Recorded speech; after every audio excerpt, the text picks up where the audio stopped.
다 같이 사도신경으로 청소년부 예배를 시작하겠습니다.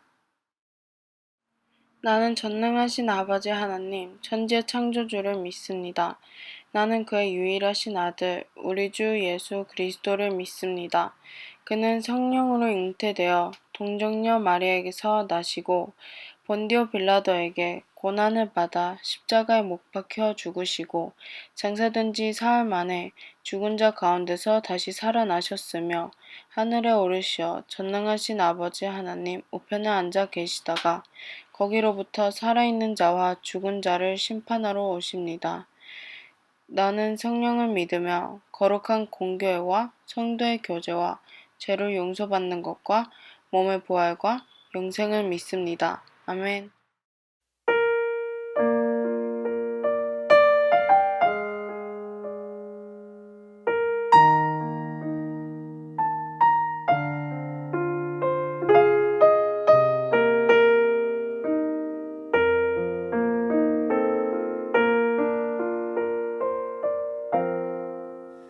주 예수보다 더 귀한 것은 없네. 이 세상 부귀와 바꿀 수 없네. 영축을 내 대신 돌아가신 그 놀라운 사랑 잊지 못해. 주 예수보다 더 귀한 것은 없네. 이 세상 명예와 바꿀 수 없네. 이전에 즐기던 세상 일도 주 사랑하는 마음 뺏지 못해.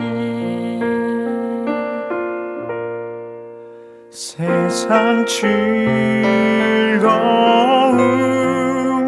다 버리고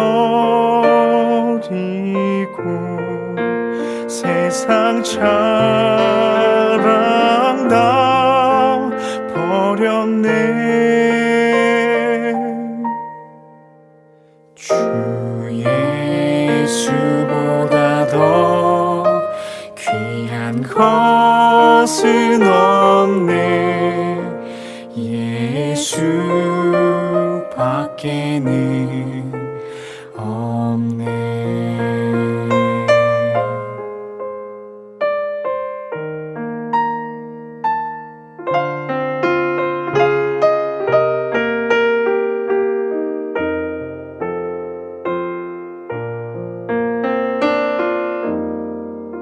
주 예수보다 더 귀한 것은 없네. 이 세상 행복과 바꿀 수 없네. 유혹과 핍박이 몰려와도 주 섬기는 내 맘 변치 못해. 세상 즐거움 다 버리고 세상 자랑 다 버렸네. 세상 즐거움 다 버리고 세상 자랑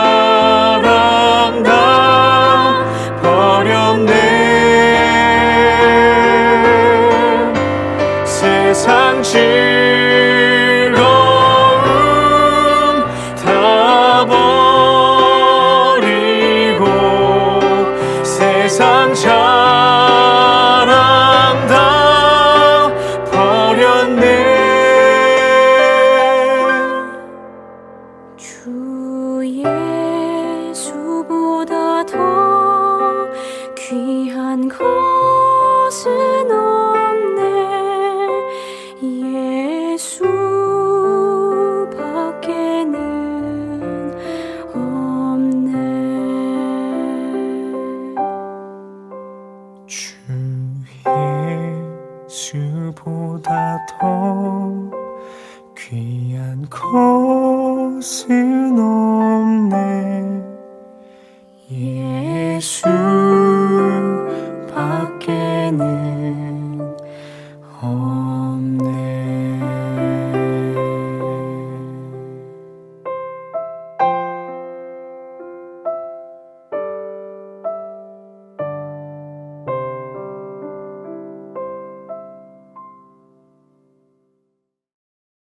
하나님 아버지, 오늘도 우리 친구들에게 온전한 마음으로 주님 앞에 나와 예배드릴 수 있도록 함께 하심을 감사드립니다. 오늘 우리가 신령과 진정으로 예배드리오니 이 예배가 하나님께 영광이 되게 하옵소서. 사랑의 하나님, 때때로 우리는 예배를 소홀히 하고 하나님을 예배하는 자리를 떠나 우리의 마음대로 마음이 끌리는 대로 행동하며 살아왔습니다. 우리 마음에 있는 무거운 짐과 제약을 이 시간 예수님 앞에 내려놓습니다. 주님의 사랑으로 덮어주셔서 하나님께 나아가기에 부족함이 없도록 도와주세요. 오늘 이 기도와 말씀을 통해 삶의 방향과 가치를 주님께 두고 진정으로 삶의 주인을 주님으로 모시며 늘 새로운 주님을 느끼는 청소년부가 되길 기도합니다. 이 시간 말씀을 전하시는 목사님에게 지혜와 계시의 영을 부어주시고 영육간의 강건함을 주셔서 말씀을 전해주실 때 하나님의 능력 더해주시고 전해주신 말씀 속에서 하나님의 뜻을 찾아 언제나 있는 곳에서 승리하며 삶의 예배가 되는 하루하루가 되길 기도합니다. 주님, 예배를 마치는 시간까지 주님 홀로 영광 받으시옵소서. 사랑이 많으신 예수님 이름으로 기도드립니다. 아멘. 샬롬. 오늘도 하나님의 말씀을 통해 하나님과의 깊은 교제가 이루어지고 또 그 하나님의 말씀을 듣고 그 말씀에 온전히 반응하는 복된 우리 청소년부 친구들이 다 되시길 주님의 이름으로 축복합니다. 오늘 함께 나눌 하나님의 말씀은 요한복음 1장 23절 말씀이에요. 요한복음 1장 23절 말씀 목사님 읽을 때 다 함께 한 목소리로 읽겠습니다. 시작. 이르되 나는 선지자 이사야의 말과 같이 주의 길을 곧게 하라고 광야에서 외치는 자의 소리로라 하니라. 아멘. 천국의 소리라는 제목으로 함께 말씀을 나누기 원해요. 이 세상에는 많은 소리들이 있죠. 여러 가지 소리들이 있습니다. 아침에 일어나면 들리는 참새들의 짹짹짹짹 거리는 소리, 그리고 옆집의 멍멍이 소리, 그리고 바다에 가면 이 물과 물이 부딪혀가지고 나는 그 파도 소리, 그리고 하늘에 날아다니는 비행기 소리, 도로에 달리는 자동차 소리, 그리고 많은 사람들이 이야기하며 떠드는 소리, 그리고 아름다운 멜로디가 있는 음악 소리들이 있습니다. 이 모든 것들은 사람들이 살아가면서 쉽게 들을 수 있는 자연스러운 소리들이죠. 그런데 성경에는 이 세상의 소리가 아닌 천국의 소리를 내는 사람들이 있었어요. 그 사람들이 누굴까요? 바로 구약 성경에 등장하는 선지자들이었어요. 그 선지자들을 통해서 하나님께서는 구원의 말씀을 계속해서 전하셨고 그 말씀을 듣는 사람들은 천국 백성들이 되게 하셨어요. 이처럼 하나님은 모든 사람들에게 구원을 얻을 기회를 오래전부터 계속해서 주신 것이죠. 하지만 이 구약 시대와 이 신약 시대 사이에 400년이라는 오랜 기간에 암흑 시대가 있었어요. 영어로는 Dark Age라고도 부르는데요. 이 시대에는 선지자가 없었어요. 그래서 하나님의 말씀도 중단되었고 아무런 기적도 일어나지 않았어요. 그렇게 하나님께서는 400년 동안 침묵하셨던 거예요. 그러다가 어느 날 그 침묵을 딱 깨고 한 사람이 나타났는데 그 사람이 바로 이 구약의 마지막 선지자, 오늘 본문 말씀에 등장하는 세례 요한이에요. 왜 이 세례 요한이 신약 성경에 등장하는데 구약의 마지막 선지자일까요? 왜냐하면 이 구약의 원래 의미는 옛 언약 또는 옛 약속이라는 말씀이죠. 그 옛 언약은 예수님을 통해서만 성취되고 또 예수님께서 신약의 새 언약을 주셨기 때문에 예수님보다 먼저 있었던 선지자들은 모두 오실 예수님에 대하여 전하였던 구약의 선지자들인 것이죠. 그래서 세례 요한도 예수님보다 먼저 사역하였고 오실 예수님에 대해서 전하였던 사람이었기 때문에 신약 성경에 기록되어 있지만 이 세례 요한도 구약의 선지자라는 말씀이에요. 그런데 이 세례 요한은 좀 독특한 사람이었어요. 이 사람은 사람들이 편안하게 살고 있는 그런 도시, 어떤 동네에서 살았던 사람이 아니라 광야에서 거지 같은 모습을 하고 살았어요. 그가 어떠한 모습으로 살고 있었는지 성경 말씀 마태복음 3장 4절에 이렇게 기록하고 있어요. 이 요한은 낙타 털 옷을 입고 허리에 가죽띠를 띠고 음식은 메뚜기와 석청이었더라. 여기서 석청이란 것은 야생 벌꿀을 의미하는 거예요. 아마도 메뚜기를 그냥 이렇게 잡아먹으면 별로 맛이 없으니까 꿀을 이렇게 찍어 먹었던 것 같아요. 이러한 세례 요한의 삶을 한번 상상해 볼 때에 정말 인간의 눈으로 보기에는 정말 너무 허무한 것 같아요. 맞죠? 여기 과테말라에도 정글이 많고 야생동물도 많이 산다고 들었어요. 그 정글에 우리 친구들이 들어가서 이 메뚜기나 이 야생 벌꿀, 야생동물들을 이렇게 잡아서 먹고 지낸다고 생각해 보세요. 정말 생각만 해도 너무 힘들 것 같고 끔찍하지 않나요? 네.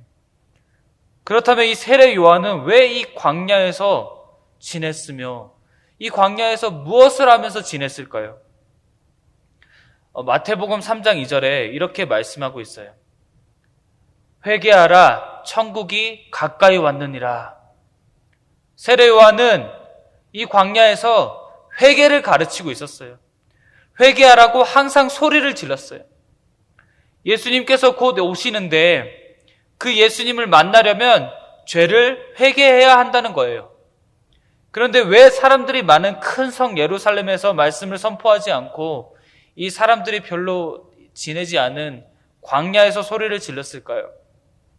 첫째로는 이사야서에 기록된 말씀이 성취되게 하기 위하여서 세례 요한이 광야로 나아간 거예요. 오늘 본문 요한복음 1장 23절에 이렇게 기록하고 있어요. 이르되 나는 선지자 이사야의 말과 같이 주의 길을 곧게 하라고 광야에서 외치는 자의 소리로라 하니라. 예수님께서도 구약 성경의 말씀을 이루기 위하여서 사역을 하셨다고 했죠. 그렇듯이 세례 요한도 마찬가지로 말씀을 성취하기 위해서 살았던 사람이에요. 그리고 세례 요한이 광야에서 소리를 지른 두 번째 이유는 이미 예루살렘은 왕과 대제사장 그리고 모든 지휘관들이 너무나도 악해서 하나님의 말씀을 듣지 않을 것을 알았기 때문에 광야에서 소리를 외친 거예요. 예루살렘의 헤롯 왕은 예수님이 태어난 소식을 들었을 때에도 예수님을 어떻게 하려 했어요? 예수님을 죽이려고 했죠. 그처럼 그곳에서 하나님의 말씀을 전해봤자 헤롯 왕은 세례 요한을 죽이려 했을 거예요. 그래서 그는 광야에서 소리 질렀습니다. 목사님이 이스라엘 갔을 때 이 유대 광야에서 찍은 사진을 잠시 보여드릴게요. 이곳에서 세례 요한은 낙타 털옷을 입고 메뚜기를 먹어가며 이 세상의 사람들과는 완전히 다른 스타일의 인생을 살았어요. 어떻게 그렇게 살 수 있었을까요? 왜냐하면 세례 요한의 존재 목적은 오직 예수님의 오실 길을 예비하는 것이었고 오직 예수님만을 위해 사는 사람이었기 때문이에요. 그리고 세례 요한이 광야에서 소리를 외쳤던 세 번째 이유는 광야에 나아가야만 보이는 것이 있고 들리는 것이 있기 때문이에요. 광야는 어떠해요? 사람들이 없어요. 사람들이 별로 다니지 않아요. 광야는 조용한 곳이죠. 그래서 더 하나님께 집중할 수 있고 더 세밀하게 하나님의 말씀을 들을 수 있어요. 그래서 우리가 아침 묵상을 하는 거죠. 묵상 시간을 QT 또는 Quiet Time이라고도 부릅니다. 조용한 시간에 조용한 곳에서 하나님을 만나서 하나님의 말씀을 듣는 것이죠. 세례 요한은 광야에서 오직 하나님의 말씀만을 듣고 묵상하며 살았을 것이에요. 예수님을 믿는 사람들이 살아가는 목적도 이 세례 요한과 같아야 해요. 이 세상의 많은 사람들은 하나님을 바라보고 예수님께 관심을 두기보다는 세상에 관심을 두고 살아가고 있죠.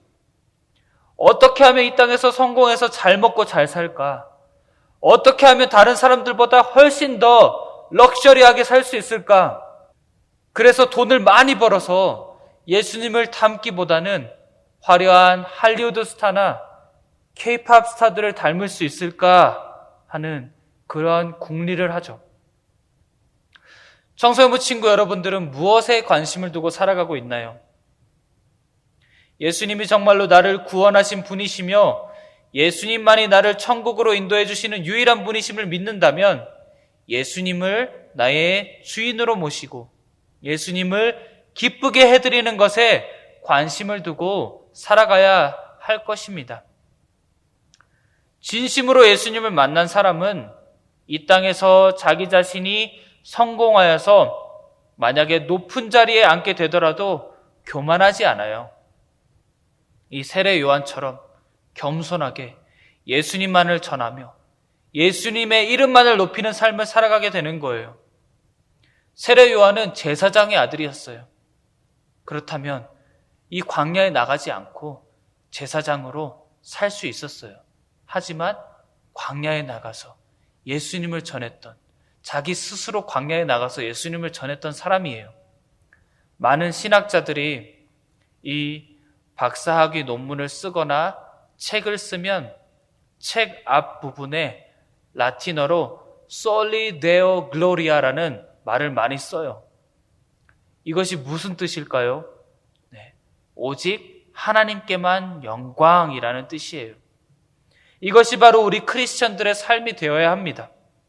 세례 요한의 삶은 오직 예수님만을 높이는 삶을 살았어요. 그래서 그는 요한복음 3장 30절에 이렇게 기록하고 있어요. 그는 흥하여야 하겠고 나는 쇠하여야 하리라 하니라. 이 한국말이 우리 친구들에게 조금 어려울 수도 있는데 영어 성경에는 이렇게 기록하고 있어요. He must become greater and I must become less. 예수님이 더 높아지고 더 위대한 분이 되어야 하고 나는 없어져야 되는 존재. 내 이름은 가리워져야 되는 존재라는 말이죠. 예수님을 믿는 사람들은 이 땅에서 축복받고 잘 된다면 당연히 하나님께 영광을 돌려야 합니다. 하지만 이 세례 요한처럼 아무것도 없고 자신의 그 제사장 직분조차도 내려놓고 가난하게 살아가더라도 정직하게 살고 하나님만을 높이는 삶을 살 수 있어야 해요. 세례 요한처럼 메뚜기는 아니더라도 빵만 먹는 상황이 닥쳐와도 말씀 보고 기도하고 하나님을 찬양하면서 기쁘게 살아가면 예수님을 믿지 않는 사람들이 깜짝 놀라게 될 거예요. 아니, 저 사람이 뭐가 있다고 저렇게 기쁘게 살아갈까? 믿지 않는 사람들이 믿는 사람들의 착한 행실들을 보고 감동할 때에 그것이 바로 하나님께 영광이 되는 순간이에요. 그래서 마태복음 5장 16절에 이렇게 예수님께서 말씀하십니다. 이같이 너희 빛이 사람 앞에 비치게 하여 그들로 너희 착한 행실을 보고 하늘에 계신 너희 아버지께 영광을 돌리게 하라. 아멘. 이 세상에서 그리스도인들이 살아가는 목적은 어떠한 상황에서도 주님을 예배하고 주님께 영광 돌리며 참된 그리스도인의 태도로 믿지 않는 사람들에게 하나님께 영광을 돌리게끔 하는 것이에요. 그렇게 하려면 우리가 말하거나 행동할 때에 항상 하나님을 생각하면서 행동해야 되겠죠. 우리들의 마음과 생각이 얼마나 하나님을 향하고 있나요? 얼마나 하나님을 사랑하고 있나요? 하나님을 향한 마음이 없이 이 세상을 살아가고 있다면 자기 자신만을 위하여 살아가는 헛된 인생을 살아가고 있는 것이에요. 살면서 부족한 것들이 없으면 하나님을 생각하거나 하나님을 사랑하기가 더 힘들어요. 대부분 똑똑하지 않고 가진 것이 별로 없는 사람들은 자신이 살아가기가 힘들기 때문에 하나님을 의지하면서 살아가기가 더 쉽습니다. 그래서 부족한 것이 고난이 부유한 것보다 더 큰 은혜라고 사도 바울은 고백해요. 지금 나 자신이 아는 것도 많고 가진 것도 많고 신앙생활도 오래 해서 이 정도면 나는 꽤 괜찮은 사람이야 라는 생각이 든다면 아주 위험한 상태에 있는 것이에요. 왜냐하면 모든 것이 하나님의 은혜로 된 것인데 나 자신이 잘해서 여기까지 왔다고 생각할 때에 이미 우리는 예수님께서 받으실 영광을 가로채고 있는 것이기 때문이에요. 사탄은 자신이 하나님보다 더 잘났다고 생각했기에 하나님의 자리를 가로채려 했어요. 그리고 첫사람 아담에게도 선악과를 먹으면 너가 하나님처럼 될 수 있다는 생각을 집어넣어서 결국 예수님이 십자가에 못 박혀 죽도록 만든 것이죠. 우리는 사탄의 소리를 듣거나 이 사탄의 소리를 내면 안 돼요. 세례 요한은 이 땅에서 천국의 소리로서 존재했습니다. 그는 하나님의 말씀을 광야에서 전파하는 하나님의 도구였어요. 광야에서 말씀을 전했기 때문에 세상에서 잘 살고 부족함이 없는 사람들은 도시에만 있고 광야로 나오지 않아서 그 말을 듣지 못했죠. 그러나 이 세상에서 고통스럽고 어려운 일들을 당하고 삶 가운데 희망이 없어서 광야로 나왔을 때에 주님의 소리를 듣게 되는 거예요. 회개하라! 회개하고 오실 예수님을 받아들여라! 이러한 세례 요한의 소리를 듣고 사람들은 자신의 죄를 뉘우치고 세례를 받았어요. 세례는 무엇을 의미한다고 했죠? 죽음을 의미하는 거예요. 나의 옛사람은 죽고 이제부터 나는 예수님을 따라 살겠습니다 라고 고백하는 것이죠. 그렇게 세례 요한은 사람들로 하여금 미리 회개하고 변하게 하여서 예수님을 온전히 받아들이도록 예수님께서 오실 길을 미리 예비한 사람이었어요. 이와 같이 하나님의 일을 돕는 일이 얼마나 큰 영광인지를 우리 친구들이 깨닫게 되기를 바라요. 이 세상에는 많은 일들이 있지만 세례 요한은 예수님께서 오실 길을 먼저 예비하는 일을 했어요. 하지만 이 세례 요한의 삶을 잘 살펴보면 그는 예수님과 함께 자라났고 예수님과 거의 동일한 시기에 사역을 시작했어요. 이 땅에 태어날 때에도 예수님과 비슷하게 천사의 소식을 듣고 이 땅에 태어났어요. 불임의 상태에 있었던 나이 많은 엘리사벳은 가브리엘 천사가 자기 남편 사가랴에게 말한 대로 아이를 임신하게 되었고, 그 후에 6달이 지났을 때에는 가브리엘 천사가 마리아에게 나타나서 그가 잉태하여 아들을 낳을 것이라고 말을 했어요. 천사가 말한 즉시 엘리사벳과 마리아는 아이를 가져서 이 세례 요한과 예수님의 나이는 6달 정도의 차이밖에 나지 않아요.